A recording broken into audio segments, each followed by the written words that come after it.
Hi, thanks for clicking this video. I'm coming to you today to just have a quick chat with you about a conversation I had with a young girl, a beautiful young girl that I know, and I know that some of the issues that she raised will need tackling um, for many of us, not just her. So this video is for all girls who are struggling with issues, whether you know it or not.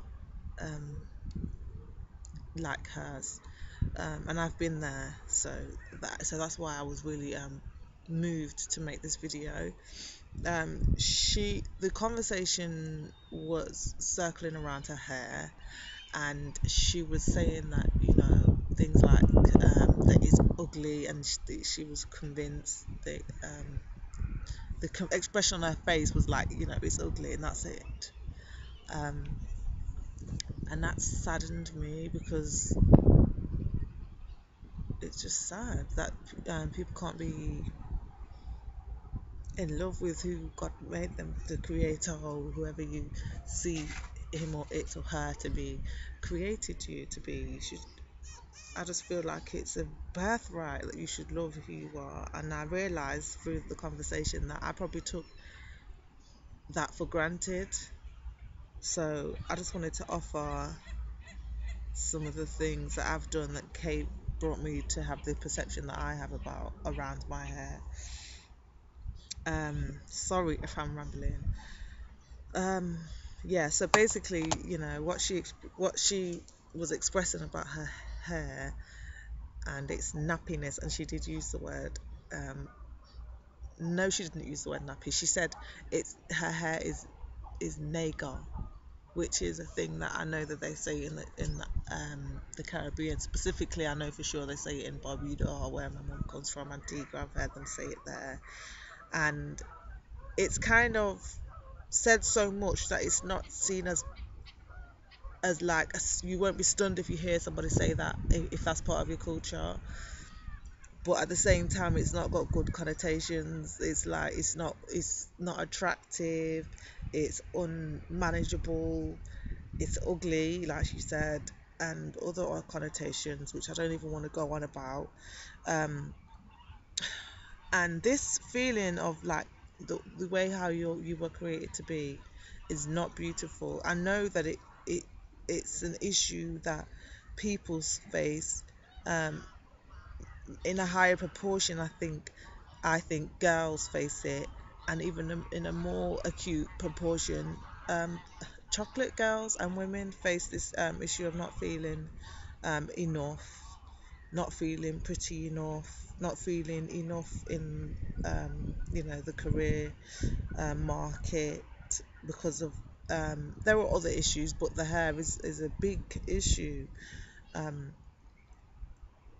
and I think the mainstream media has a lot to do with that, as well as post-traumatic slavery syndrome. I'm going to post a link in the description box about what that is, and where you can read up more about it and how to heal yourself from it, because it's really a big issue. Like, and it's 2014. Slavery ended a very long time ago.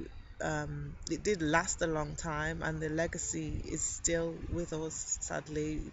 Slave descendants and slave masters, there are still lingering issues that need to be dealt with, sadly. uh, so those things that she talked about just made me think I need to do a video on this, and I wrote a complimentary article about it as well. you know um, so go check that out on my site, www.zinganics.com.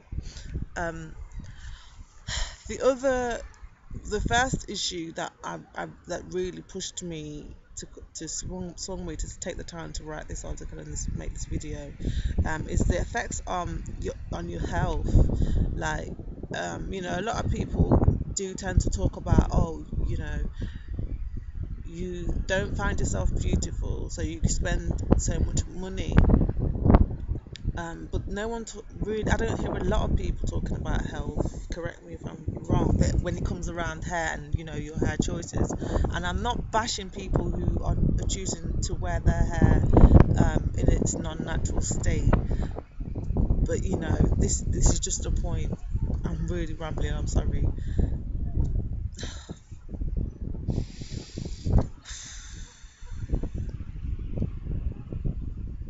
I'm gonna make the point, whether people like it or not, especially to those people who are feeling about their hair the same way as this young beautiful girl did. Because you don't love your hair, you're going to spend not only money, but you're going to jeopardize and compromise your health. Dr. Layla Africa talks about how anything you put on your skin or your scalp um, it enters your bloodstream the same way as it would if you put it in your mouth. So you know, it penetrates the different layers of your skin, which I'm not trained in, so I don't know what they are called, but it goes through them and it enters into your bloodstream, and then it integrates with you, with every cell in your body, through your blood. It travels around your body, and that's how you start to have health problems. That's how your hair starts thinning. You can start to feel um, you know, depressed. And Dr. Layla Africa, I've read a while ago, that it can actually cause mental health problems over a long period of time using these chemical relaxers or any chemical that's not natural on your skin or on your hair. So that's just like, to me, like, if you know that you're doing it because you want to feel more beautiful, it's not just the money you're spending. You're compromising your health. You're willing to compromise your health. I really don't want to sound like I'm beating you up, because I'm not. I'm trying to encourage you. Just think about that. Really think about that. You're willing to, you know, you should read Dr. Layla Africa's book, African Holistic Health, because there's a non-exhaustive list of health problems that come with using non-chemical, non-natural products, especially hair relaxers, which is popular for our community. Um, the African Caribbean community, or African American community, or African community, just chocolate people. Um, Sorry to ramble so much. Yeah, so you're compromising your health. Sorry if I'm looking down so much. I'm just trying to look at my notes so I can remember all the points I wanted to make, because I had so many points. Um,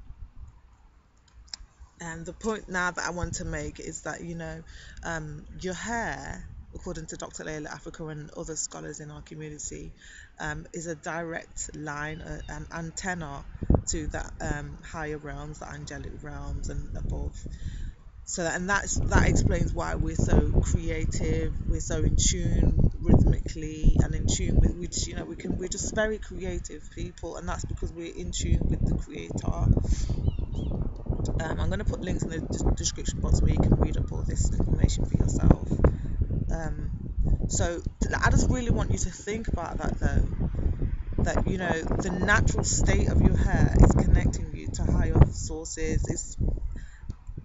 It's keeping you in tune. So what is happening when you're relaxing it? Do you need to think about that? I don't want to seem like I'm bashing you into going natural, but let it be that you're doing it because you want it to be like that. I mean, I don't want to sound like I'm telling you what to do, but don't let it be because you don't love yourself. You know, that really saddens me. I don't have a problem with people wanting to do it and that's it. They just like how it looks like that.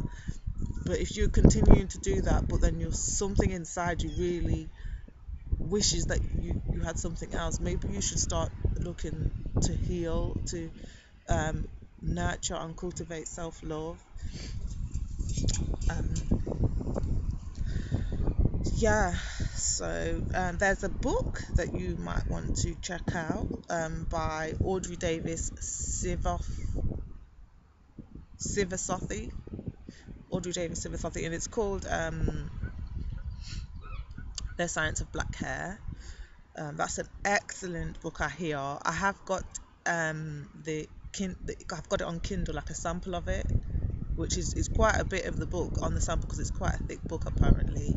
And I am going to get hold of it and I am going to read it, but you can click into YouTube and just put in the science of black hair, and so many people have reviewed the book. So many people are using its techniques, including Kime Tube, who's got her hair to waist length or almost waist length. I'd say she's got it to waist length already, because if she can get it to bra strap, then if she pulls it, because our hair's so coily, it will reach waist length. um, there's also Kime Tube you could check out. um, Sorry, Kime Tube. Cheska Locks shows you so many amazing things you can do with your locks.